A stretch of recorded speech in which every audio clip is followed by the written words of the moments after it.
Citesc cuvântul Domnului.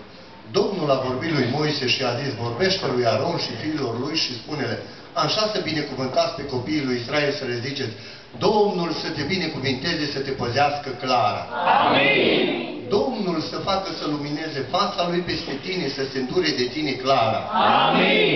Domnul să-și înalte fața peste tine și să-ți dea pace Clara.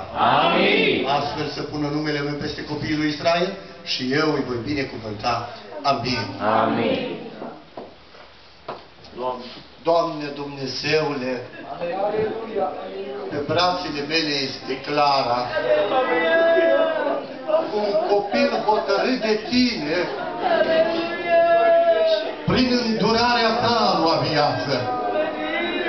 Socotește, cred că numele ei, zilele ei sunt cunoscute de tine. O, mă rog din înaltul cerului, să-ți pui mâinile peste ea și din unghia piciorului până în creștetul capului să binecuvintezi mădular cu mădulara ei, Doamne, cu ochi sănătoși, minte sănătoasă, mâini sănătoase, picioare sănătoase, minte sănătoasă, Doamne. Dacă copiii se nasc cu handicap, care toată viața lor cu copii, pe părinții pentru ei, mulțumim că și pe Clara ai dat-o sănătoasă. Mulțumim că este un copil binecuvântat de tine. Și mă rog să-i porți grijă, Doamne. O, Domnul meu, să veghezi la căpătâiul ei în timpul nopții. Dacă mama va fi cuprinsă de oboseală și de somn, Tu veghează din cerul peste ea, Doamne. O, dacă mama va fi ocupată cu treabă, Tu poartă-i de grijă și ferește de apă, de lemn. Ferește de foc și de flăcări, Doamne.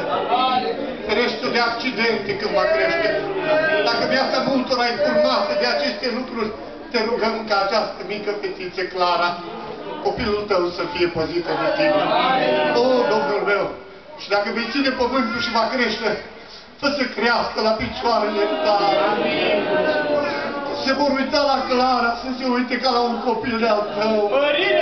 Inima părinților să se întoarcă către tine.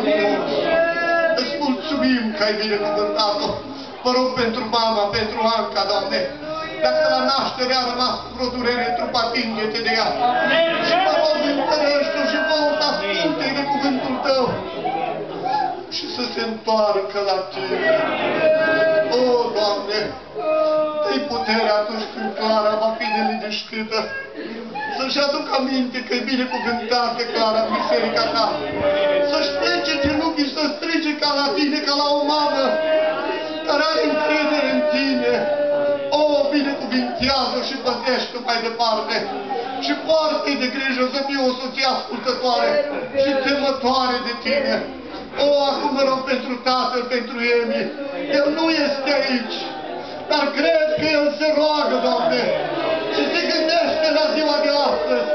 Te rog, dă-i putere și lui să te cunoască pe tine mai înainte de toate. Dă-i sănătate să aducă pâine pentru Clara și ajută-l, Doamne, să devină un tată credincios. Mă rog pentru bunicii Clarei și din partea sorei și a fratelui să-i țin credință, Doamne, să-i binecuvintez să lucrez la inimile lor.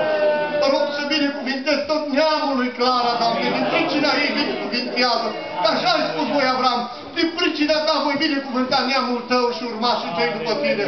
Așa să binecuvintez, Doamne, și mă rog să binecuvintez și biserica de unde la numele tău. Să vină cât mai mulți copii la tine, să fie fara și bucuria bisericii. Și noi îți mulțumim pentru prezența ta, în numele Domnului Iisus, Duhul Sfânt. Amin.